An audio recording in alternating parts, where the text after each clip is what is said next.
Welcome back. Welcome back to An Athlete's Journey. I'm your host, Travis Reed. Today, I got a special guest, a person that is was like a label mate with me, on the Believe Network, but had a great career. Was a big time player in high school, big time player in college, played in the NBA with the Boston Celtics, and went to Duke. Now we'll get to his journey in a minute, but he's a cool person, like I said, reached out to him, for this interview. He said, right on. So I said, all right, let's get it as soon as you can. So this is Sheldon Williams. Say hello, Sheldon. What's going on? All right. So we're going to get right into it. Sheldon, how did your basketball journey start? My basketball journey. So I guess it started when I was in first grade. My dad, he's 6'8". He was the college coach. A high school coach, as well as AAU coach and things like that. So with him being in the basketball field, he told me and my younger brother that he didn't want us to follow in his footsteps. But again, my dad being 6'8", my mom 6 foot, chances are that was gonna be our fate anyway. So basketball was the last sport that we can play. We wound up playing, at least for me, I played baseball first. Mm-hmm. I played soccer.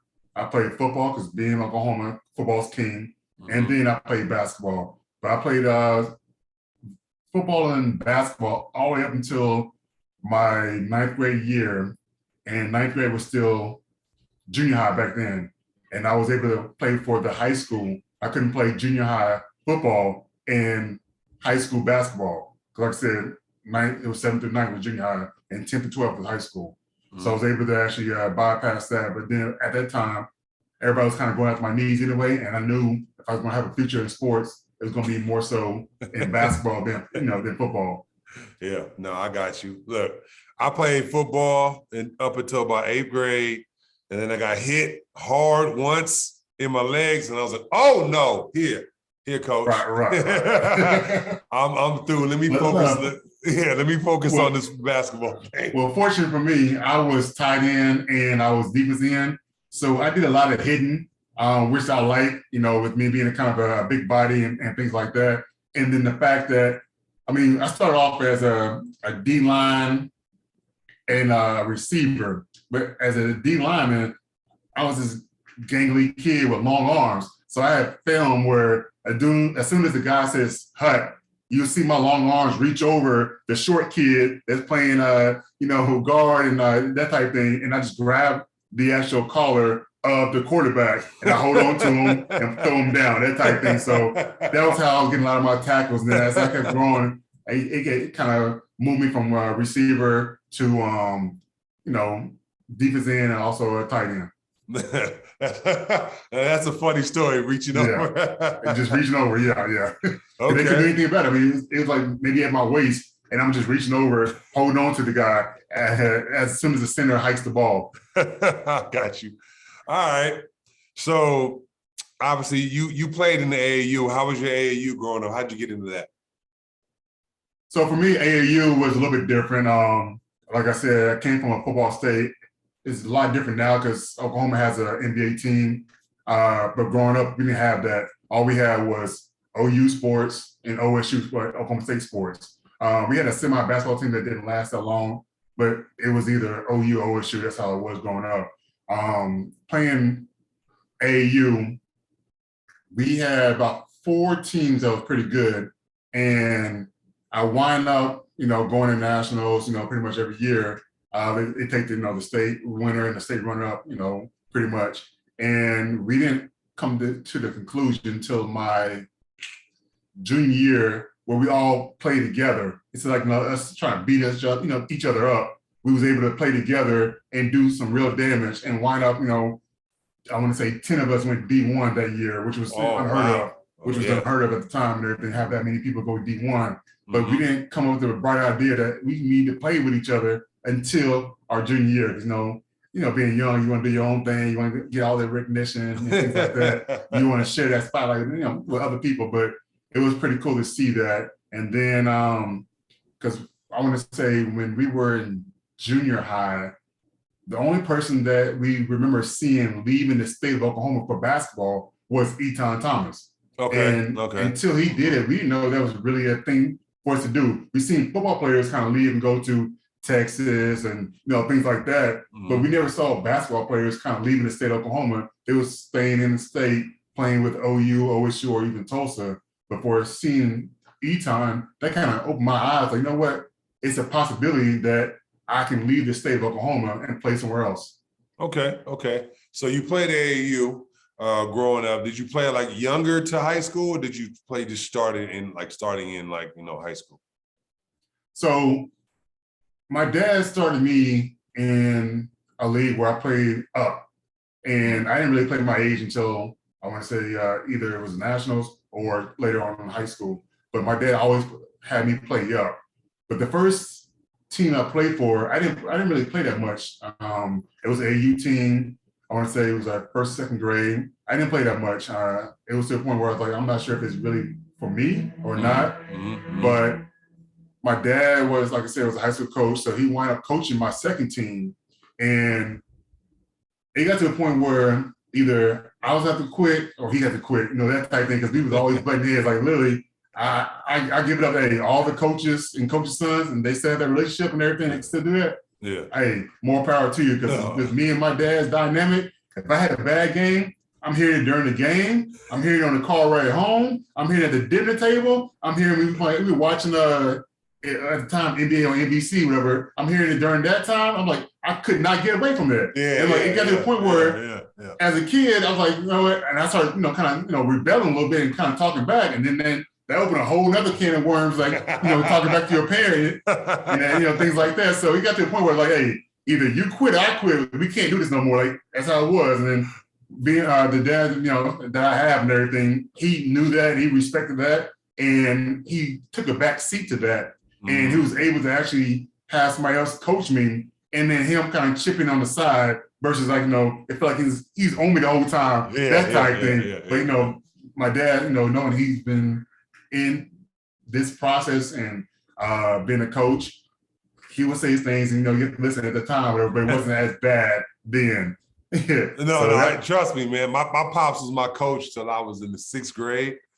Or 7th grade, actually. And so, like, more power to you, man. Yeah. So he was like every day at practice, after practice, at home, like you said, at home, the dinner table, on the car ride home, on the car ride. Right. And it's like, oh my God, dude. Like, yeah. Trust me, I hear you on that one. No, it's been many nights where I had either a bad game or don't let me have played bad. We drove 8 hours to go to St. Louis, whatever, and I played bad. That whole 8 hours back, I'm telling you, nonstop, no music playing, nothing, just ridicule. I'm telling you, I'm like, man, did I do anything good? Like it was a 3-day trip. Did I do anything good? Like, dang. Man, why, dude? I feel like all dads are the same when it comes to that, man. It's so weird, bro. Like that's the same exact thing that my dad used to do. Yeah. Like, oh my God, dude. Like, yeah, it would just be the same exact thing. Okay. So you played AAU. Now, are you one of the what high school did you go to in Oklahoma? So my high school was called Midwest City, Oklahoma. I lived in Midwest City at the time. So that was a city school. At the time, before we got there, it was more so known for football. They had won some state championships in football. And then 2 years before I got there, they had won the state championship for the first time in some decades, whatever. And we had a pretty good crowd coming in, group coming in with my class. And we were able to get to the state championship my freshman year, but we wound up losing. And then we come back, and I unfortunately moved to Texas, and my dad got a better job because he was a teacher and coaching. We moving, and now I'm thinking to myself, like, we have pretty much everybody back. We lost in the state championship. We can run this back. That's what my kid, my mind is thinking. And literally, we go to Texas. I go to a school where it was, basketball-wise, the team was bad. Like, I go from a really good team to a really bad team. And Texas, they kind of play pretty much all year round. It's a fall league and it's a regular league, it's a spring league, it's a summer league. They play literally all year round. And we were there, and I complained, no joke, every single day, every single day. But again, the dad that my dad is, he made a sacrifice and moved us back to Middle City, to go back to playing for that team. And he was able to actually get his old job back. And my mom was able to get her job back as well. So it worked out well for all of us to kind of go back. And we wind up going back to the school and wound up winning our first state championship my sophomore year. My sophomore year, and then my junior year as well. Oh, okay. Like I said, I understand that. I moved around a lot. I went to 3 different high schools growing up, transferring. Oh, yeah? Yeah, because my mom and pops, they divorced, so I moved with my dad. And so, I was in the city. I went to a school called Crenshaw, which is like the biggest school in California, whatever, like the most. I mean, we all know what Crenshaw is. Hey, I'm just saying, if you didn't know, you seen the movie Love and Basketball. Yeah. Crenshaw and everything, or what they call it. The Shaw. The Shaw. You know what I'm saying? Yeah. We actually won state my freshman year, but it was like because of the seniors. We had Tremaine Folks, who played the NBA, Chris Johnson played UCLA, played overseas. So we won. Then after that, I transferred, and like I said, I ended up in Fontana, and then from Fontana to UCLA. Okay. But, so you obviously you won 2 states in back-to-back years. What would you say your most memorable moment in high school was? I would say probably my freshman year. I had a state record. I had 16 blocks in a game. Wow. And I want to say that might be my most memorable game because that's where my nickname originated from. So I'm playing a game as a freshman and trying to, get into my groove and trying to fit in with these high school people because I'm not even going to that school, mind you, because I'm still in junior high, the way it's set up there. So I'm only seeing my teammates for practice after school and for games. I'm not seeing them in class every day, that type of thing. So I'm still kind of an outsider, still trying to figure out my niche. And one game I had 16 blocks, like I said, a state record. And one of the announcers was saying he's owning the paint. Everybody's coming in the paint is being his tenants. He's being the landlord out there. And then all of a sudden, that name, I was like, you know what? It's unique. I never heard that name before. I kind of took to that. And then when I got to college, Dickie V kind of made it a household name. And I'm walking around on campus and everybody, saying pay your rent and, things like that, whatever. So it was pretty cool. That's cool. For everybody out there, his name really is Landlord. You can look it up. You know what I'm saying? Right. I remember I was like, that is a unique name when I used to watch or whatever. All right, You win state back-to-back. Obviously, you're one of the top players in the country. You was a McDonald's All-American, right?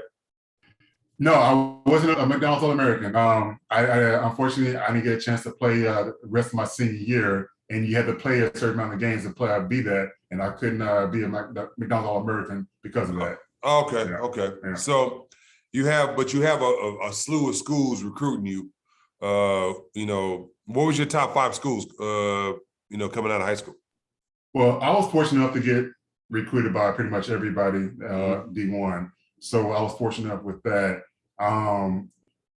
My top schools were Duke, Carolina, well, not in that order, I'll say in more order. It was Duke, Illinois, because Bill Self was from Oklahoma. He recruited me and before he went to Tulsa, and then he went to Illinois before Kansas. So Duke, Illinois, Carolina, Kansas, and Kentucky was my top 5. Okay. And I was more of a Carolina fan back when I was a little bit younger because I loved teams Vince Carter, Antoine Jameson, those guys. Or even earlier, we got Rasheed and those guys playing for Carolina. I was liking them a lot more. And then once I got recruited by Coach K and things like that, my mindset had changed. And also, people didn't really like, Matt Doherty on the team either. When I was actually doing the unofficial visit as well. Oh, okay. Well, I mean, I guess that makes sense. I mean, as you should, like North Carolina. You know what I'm saying? Like, don't let too many Duke fans hear that. Yeah, I mean, like I said, I mean, just the way as I got older, I like certain players. I didn't like schools, per se, but I like certain players. And then when I got older, I started watching people play my position, as I mentioned, like with the Rashid and those type guys, and even with the Duke guys, like Elton Brand. I watched dominant guys that are gonna play my position, and Carlos Boozer and those guys too. So no, I got you. Well, what do you remember about your first year in college when you got to Duke? So my first year in college, it was a little bit of a roller coaster. I wound up starting as a freshman, me and another freshman, Sheldon Randolph, and we go to Indianapolis and we play against UCLA. Okay. We wind up having wonderful school. But go ahead. We wind up having, both of us had a bad game, and coaches yelling at us, and and that type, and he pulls both of us from the starting lineup. And for me, as I said a little bit about my dad earlier, that didn't really bother me because I've been ridiculed and yelled at and whatever, growing up. So that didn't mind me. The fact that he brought Shav back before he brought me back, that kind of bothered me a little bit.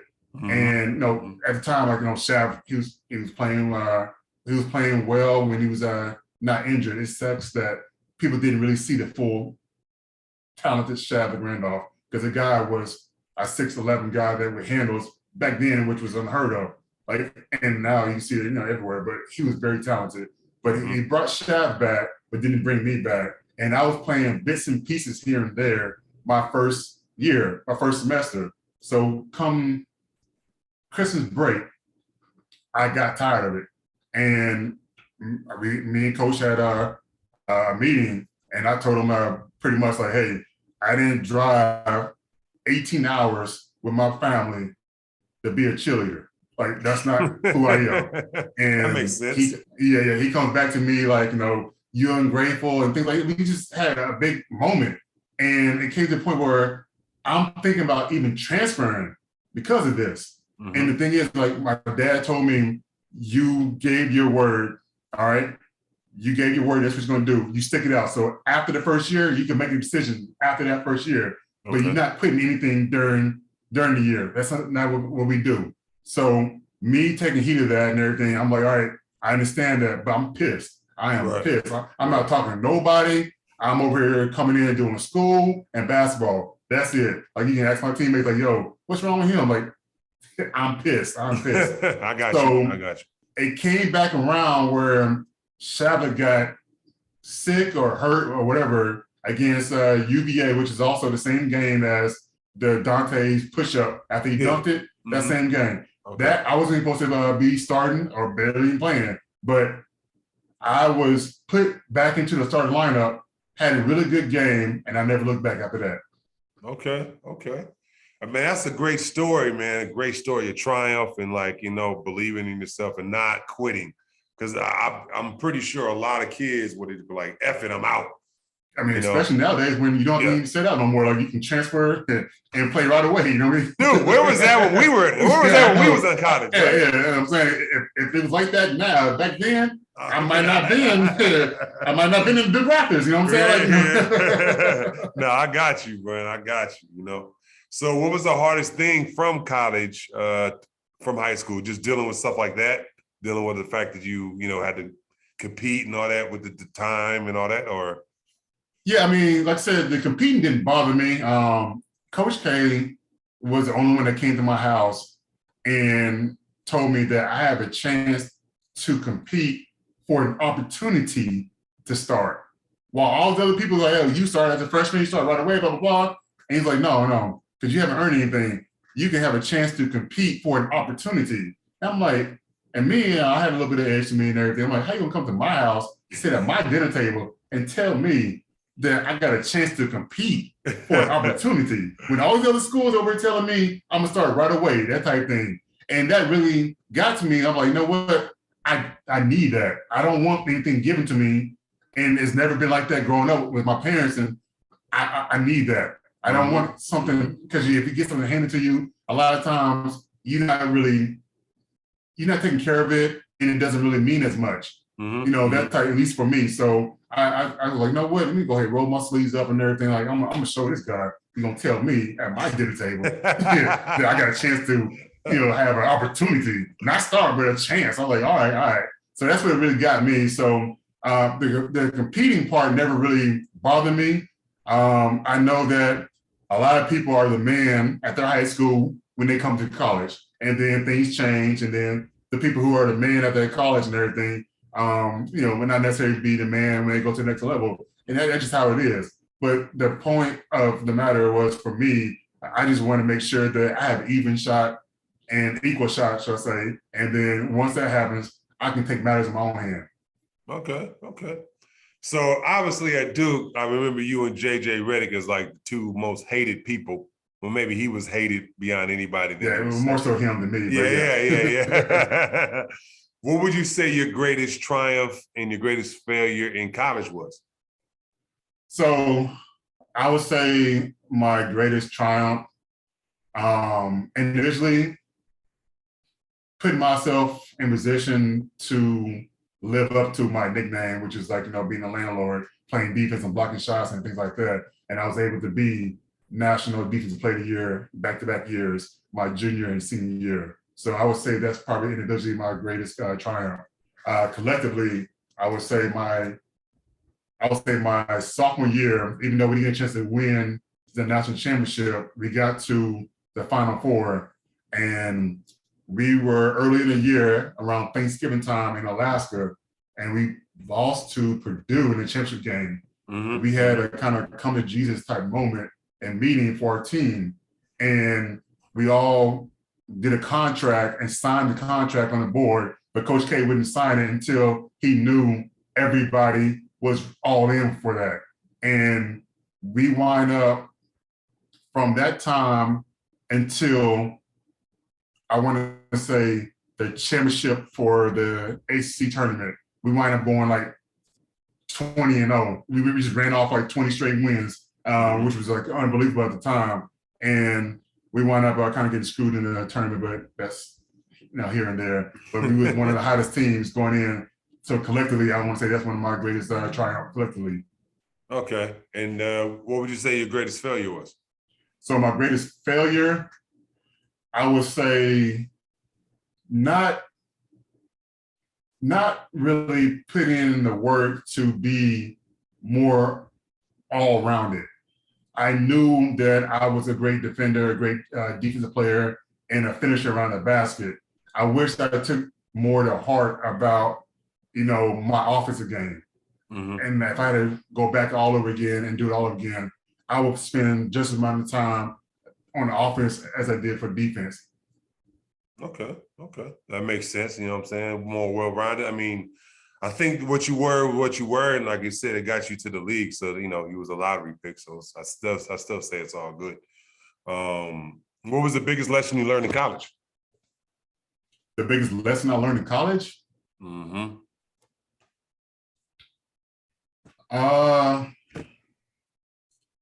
That I'm not quite sure. I knew once I got to college, it's going to be different, because in high school, I knew what I can get away with, with me being more talented than a lot of other players on the team. So I knew what I can get away with, and I knew how much I needed to work. And as everybody knows who goes from high school to college and play, what you did, what you thought was work in high school is not work.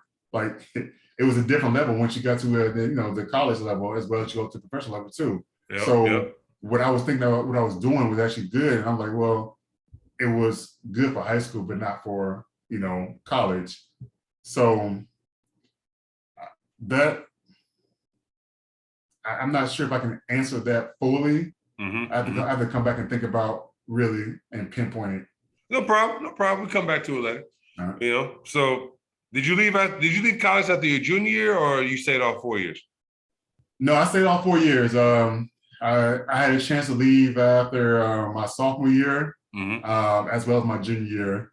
But I promised my mom before I left that I was going to graduate. And a lot of times people say that they're going to graduate. When you leave, and you get that first taste of like, money in your pocket and more freedom. You have to do classes and things like that. Mm-hmm. You're not thinking about going back there, and I've seen that time and time again. And the thing is, like, I promised my mom that no matter what happens, I'm going to get my degree from Duke.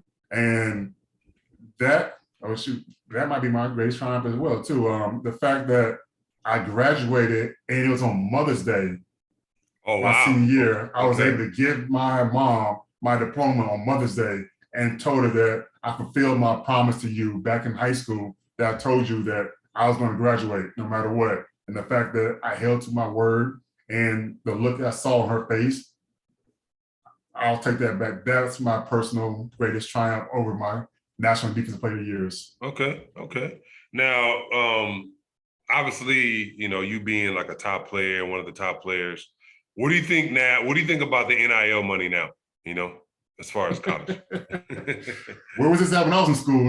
How much money I can make on my name for all these defensive protection programs and things like that. I mean, I wish I had that. And it's kind of funny because when I saw the news break about that kid from Miami, I'm like, oh, it took this long for this to happen. I thought it was going to be happening a lot sooner where, somebody's going to try to hold out for, more money and use the transfer portal to get more money. But come to find out, he was just bluffing, never left, and then didn't get any additional money. So now he looked, like a idiot, because it didn't work out for him. That type of thing, whatever. I don't want to call him an idiot or whatever, but it didn't look well for him.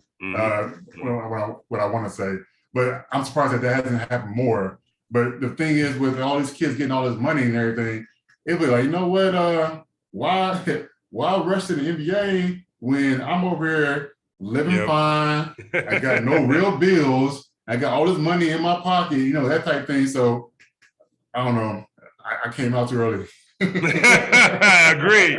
I said the same thing. I said, man, if I was at UCLA now, man, with the NIL money, man, I might have never left, never transferred. I would just stayed.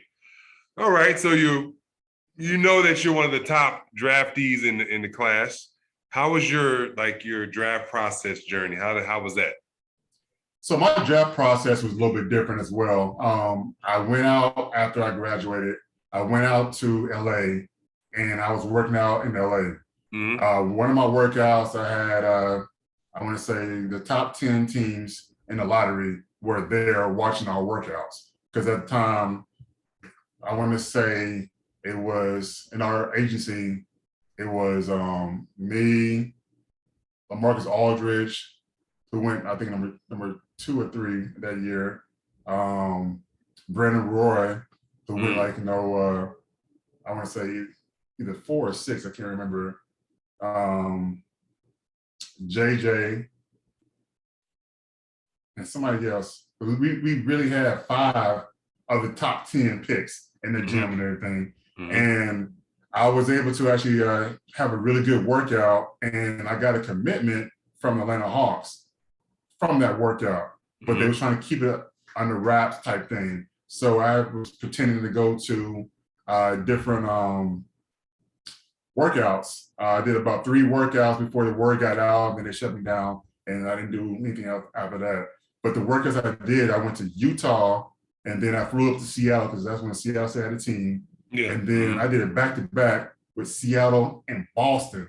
That was tough. Like it was back to back. I'm in freaking Seattle. They running me and doing all this other stuff with me, and then I fly way out to Boston and have that. So that was pretty tough right there. Oh my gosh, dude. Yes. Now imagine that was tough, yeah. They try to just work out, and then you got to fly back to back, do workouts, man. No, I hear you on that. Right. So I would say this, I got drafted, but I got drafted number 59. So I was kind of mystery relevant. But to go into the, for the people that ain't never been drafted, go into that process of how it is did you sit in that green room waiting for your name to get called? It was, even though I knew what pick I was going to be picked, I was still nervous and I'm sweating. Back we got the freaking big baggy suits on and like that, whatever. Back then it's not like as close and tailored as it is now. But back then I'm over here like I'm looking around because the thing is, I never thought that this was actually going to happen. I remember being back in the driveway playing with my brother after watching Chicago Bulls play somebody and just trying to be like Mike out there, with the basketball and your tongue sticking out, that type of thing, whatever, and not really knowing that it was a real possibility because we didn't see a lot of people, if any, actually, except for Eton, to go from Oklahoma, the state of Oklahoma, to the pros for basketball. You see it for football, but not basketball. We see it for football and baseball, but not basketball. But to see that happen and come to like full circle, like, oh, I was really dreaming about this, and now my dreams are about to come true. That was one of the most surreal moments for me because I'm over here at the table with my parents and my brother, and we're just kind of looking around like, we are really here. Like, we are really here. We really living this dream out. Yeah, man. That's why I wanted to get everybody. It's like, man, that's a heck of an experience, man. So how many years did you play in the league? So I played 7, I think, in the NBA, and then I played 3 overseas. Okay. So because you played with Atlanta, you got drafted by Atlanta, but then played with Boston for how many years? So I was with Boston for 1 year. We went to the finals, and we lost to Kobe in Game 7 in the finals. I remember. I was in the building. the one time that Kobe decided to pass the ball, he hits at the time it was Meta World Peace, and he wasn't hitting 3 and wind up extending the lead and that type of thing. But that was a fun experience because one, I get to Boston and people are like, oh, welcome to the NBA. And I'm like, what you mean, welcome to the NBA? And a lot of people were saying like, the teams that you were with, they weren't franchise championship teams and how they were run from top to bottom. So I didn't understand what they was talking about. And I'm I get to Boston and I'm I understand what they're saying because a lot of stuff they was talking about, what was happening was how it was ran at Duke. And it reminded me being back in college, how no matter what's going on with the top guy to the bottom guy, coach would get on you and it would coach you right or wrong. And on top of that, I played with Hall of Famers like, Paul Pierce, KG, Ray Allen, Rajon Rondo was in his prime. Kevin Perkins was in his prime. Rasheed Wallace was on the team. Michael Finley was on the team. Like, it was a really good team. And I'm seeing all these bets. And at the time, I want to say like maybe year 5 for me. And I'm like, if KG and Ray and all these guys are coming in early before practice and they in like 13, 14, 15th year, I have no excuse. Like, we all tired, but I have no excuse. If the Hall of Famers are doing this and they in a year 15 or year whatever, and I'm on year 6 or year 5 or whatever it was, there's no excuse for me. And it reminded me how things should be, how things should be ran. And it was really a cool atmosphere to be in. Okay. So Atlanta was kind of like rickety. When I got to Atlanta, I was like 3rd or 4th oldest guy on the team. Like, we were really young. Like it was Joe Johnson, T. Lou, R.I.P. Lorenzen Wright, and then Speedy Claxton. Then it was me. So I was the 5th oldest guy. Oh, so and you was a rookie. And I was a rookie, yeah. Everybody else was like, like Marvin Williams left out of his first year. Josh Childress came out of his 2nd year. Josh Smith came out of high school. I mean, like, I can keep going, but it was all young guys. Yeah. I only can imagine how the team was like, dudes be out kicking it or whatever, That'd be on the the adult one. The adult one. Yeah. We can't put that business out. You can't put all that stuff right there. Yeah. No, I got you. All right. Well, based on your experience of playing in the league, what made you decide you just wanted to keep playing when you went to China and play? So at the time, I always wanted to kind of experience EuroLeague. I never knew when I wanted to experience it. But at the time, I was either being offered a vet minimum to be somewhere or make more money in EuroLeague. And the deciding factor was they was like, you know what? They're going to pay for the taxes. So I'm netting what I'm getting over there. That's but people don't realize, but that's big. Right. So versus me doing the vet minimum and paying the taxes over here, I'm like, well, that's double over there if they're doing all that stuff. So I'm like, you know what? It makes more sense. What I didn't realize is if I took that at the time, it's different now. If I took that route, it was harder to come back to the NBA. I didn't realize that part until later on. But literally, I went for a financial reason because, I mean, if they're going to pay me and pay my taxes, I was like, that's just a no-brainer for me. Granted, it was fun while we were in EuroLeague, but once we lost out of EuroLeague, man, it was 6 months of one game a week. I'm talking about we doing, no joke, we doing two-a-days and running practices and things like that, whatever, just to play one game. And don't let us lose. We lose that week, nobody's talking to nobody. Like the coaching staff is not talking to nobody. People around the team in the city, they're not talking. Like at least in the NBA, whatever, you playing another game relatively soon, if not the next day, or even within EuroLeague, we're at least playing another game, whether it be like, you know, say we have like a Tuesday, Friday game. We're playing another game soon. But we had to wait a whole nother week, whatever, all these two-day practices and things like that. It was tough. It was tough. Man. What team was you on in the EuroLeague? So I was in France. I was in Sheldon. Oh, so, you know, okay. So when you actually in EuroLeague, whoever wins that country's league, they automatically in EuroLeague. Yeah. And then I'm not sure if it's different now or whatever, but then the bottom two teams of that league goes down to Pro B. And then top two teams in Pro B go to Pro A.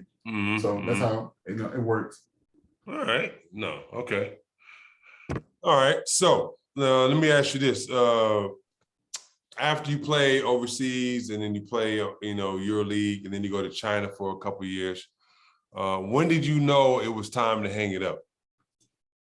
Well, I retired early. What got me was my daughter was saying, "How come I'm always away?" And at the time, I was away from my daughter maybe 8 months out of every year, which kind of played a role on me. And when she got to the point where she was like, "Daddy, how come you always gone?" That really got to me. And for her to say that at a young age, I want to say she was like maybe 4. And for her to say that, I'm like, you know what?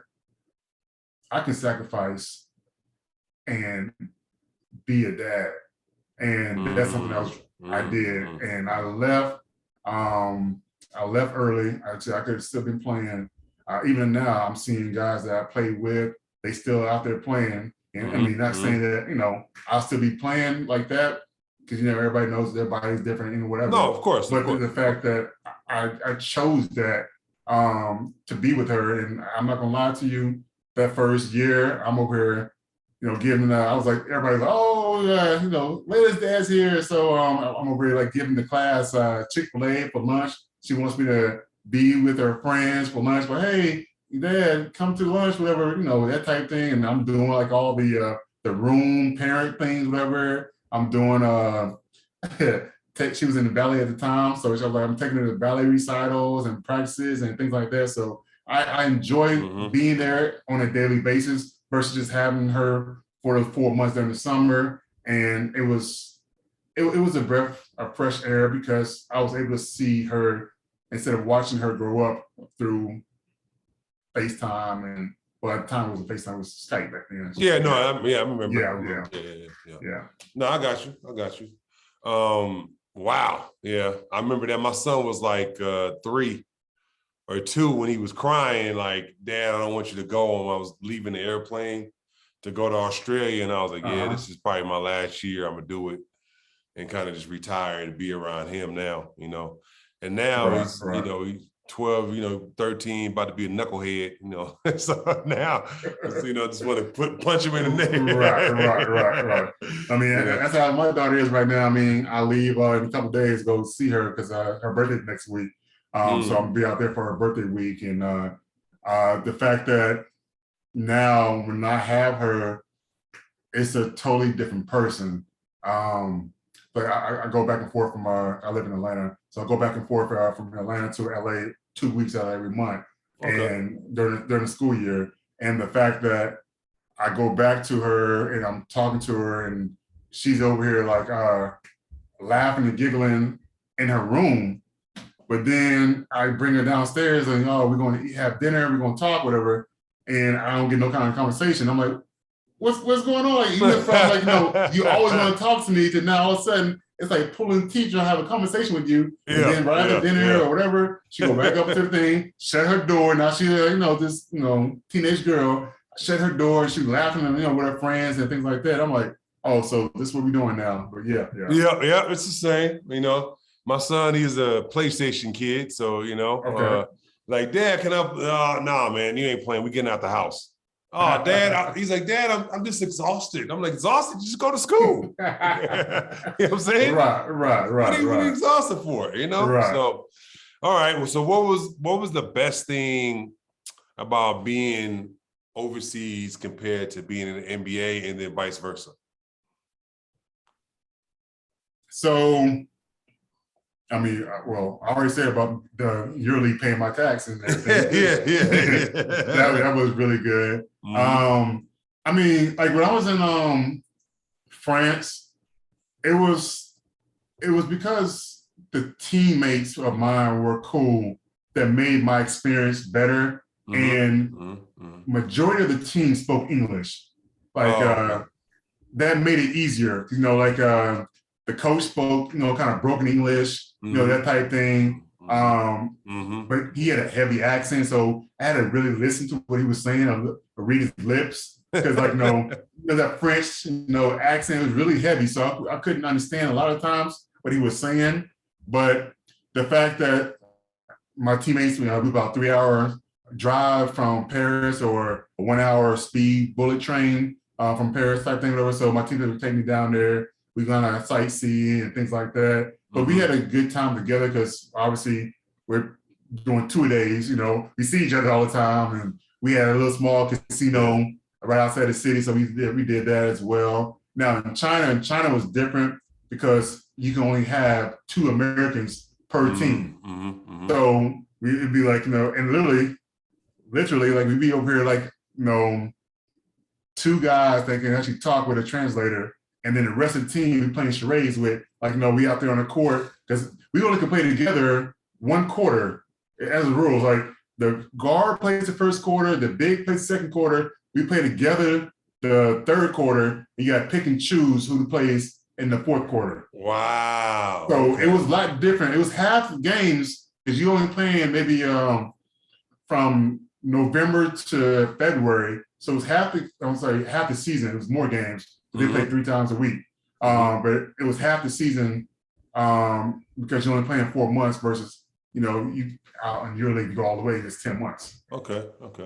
So what would you give, on your experience, what was the best advice you would give to like the next Sheldon Williams, As far as like overseas or coming out or just something like if say you had a son and he was coming out of college and going to the next level, what would be the best advice you would give to him? Well, I think the best advice I would give him is, one, before he makes that point, I would make sure that he's prepared with all the tools he needs in case he does decide to go to that next level. Like I said, for me, if I had to go back, I would make sure that I was more well-rounded on the court versus like, all right, this is where I do well. And I mean, at the time, like you had your scorers and you had your shooters, you had your rebounders, that's how it was. What you did was, that's what you do. But now there's no more positions. So you have to be a positionless person where you can do everything. Kind of like, a Swiss Army knife, just have a whole bunch of different things that you can do.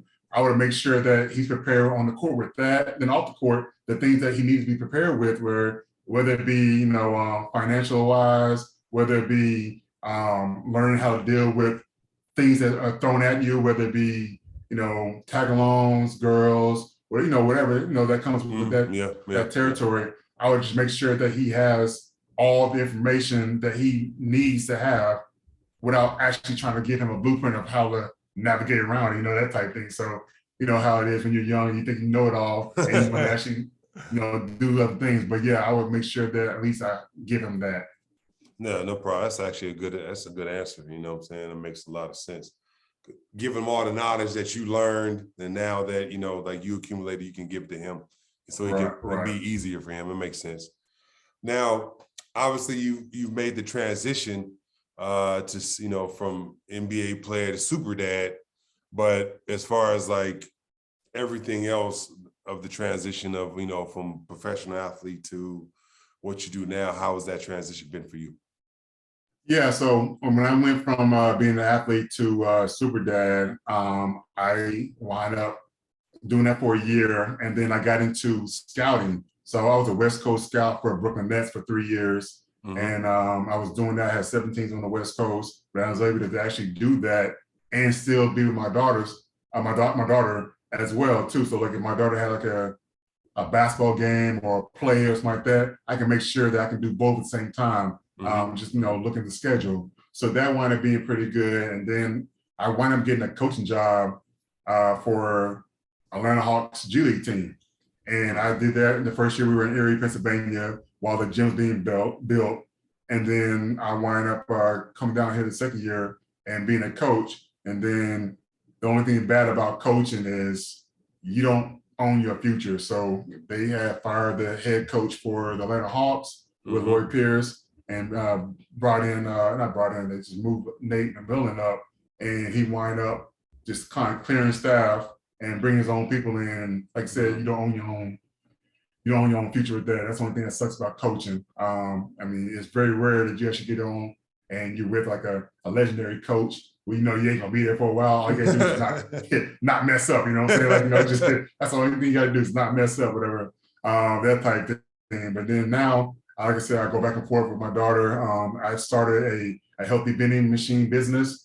So I got about 6 locations here in the Atlanta area. Also do some real estate now as well. And then I have my foundation that kind of gives back to help with kids that, one, may not have the same resources. So I try to bring that and use basketball too to kind of bring that to them, like, coding, STEM, robotics, things like that, where it may not have it at their school, but at least they're, I guess, introduced to it. So later on down the line, it's not like, somebody kind of, throwing foreign things to them. And then last year back home, I started a youth league, a free youth league for my district, because they cut music, sports, and arts in elementary schools. So I got 7 elementary schools that feed into my former junior high and high school. So I teamed up with my high school, and I was able to actually form a free basketball league for these kids, 3rd, 4th, and 5th graders. That was last year. Now this year, I'm adding the girls, since the first year was such a success. It's going to be girls and boys. So kind of giving them, options to actually do other things. Because if you're not doing anything, that's more risk to get in trouble. That's more stuff that you're not supposed to be doing, whatever. So I want to make sure that these kids have a chance to, one, play, then also just do something with their lives where I'm introducing these programs along with it. So it kind of help them out as well. Man, like I said, I don't see the halo for the Mother Teresa hat, man. That's a blessing that you giving back to the kids, giving back to the future. Also, it's a blessing that you made the transition pretty smoothly to what you're doing now, man. That's I struggled big time when I retired. I was trying to figure out what I wanted to do. I just had no idea of what I wanted to do. So like now I'm back to where it's cool, but before it was a struggle, a big struggle. But the fact that you just did it was kind of like a smooth transition right away. That's a good thing, man.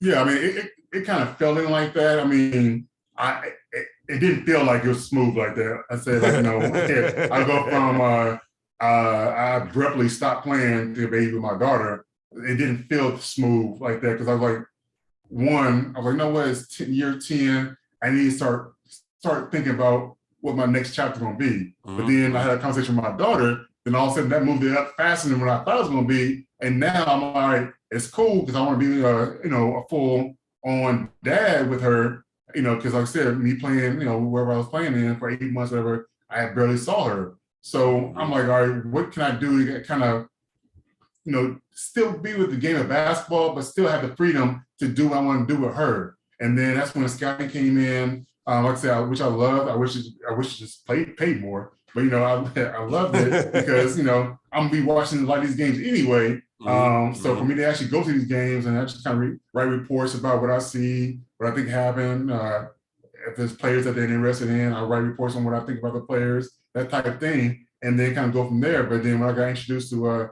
coaching, I liked it because it was more hands-on, and I was able to actually do some work with the guys. But one thing I did like about coaching was more so the actual working with the guys, whether it be like the individual work before practice, then practice, and individual work after practice. I enjoy that more than I guess cutting up film and showing them and getting game plans ready and that type of thing. But I know it all comes with the territory. But the whole hands-on was a lot. The player development for me was more of my cup of tea than anything else. All right. Do you feel like you're gonna get back into coaching, or you're gonna stick with what you're doing now?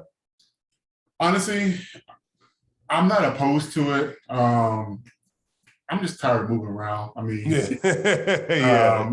I counted the amount of times that I've moved since I left high school, and a majority of that is because of sports. But I've moved over 30 times since high school.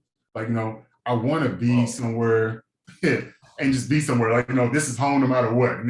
That type of thing. So it's something fell in my lap in Atlanta area, that'll be more enticing, I guess. But right now, with me having the freedom to go back and forth and see my daughter through the school year and being able to watch her play basketball, and now she's in track, so I'll see her play, run track next week. It's still enjoyable for me because I know I only have about another 5 more years to do this because before she graduates high school and figure out what she wants to do as well.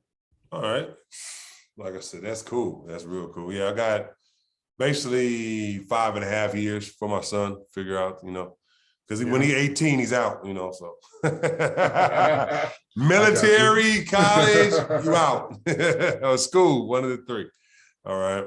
Well, we're at the end of the, show, Sheldon, man. Pretty much we always ask our guests is one last question. At the end of our, at one point of our lives, or careers, we all have low points in our life or career. And we always ask, how did you get out of your low point? Was it prayer? Was it family? Was it, what was it for you?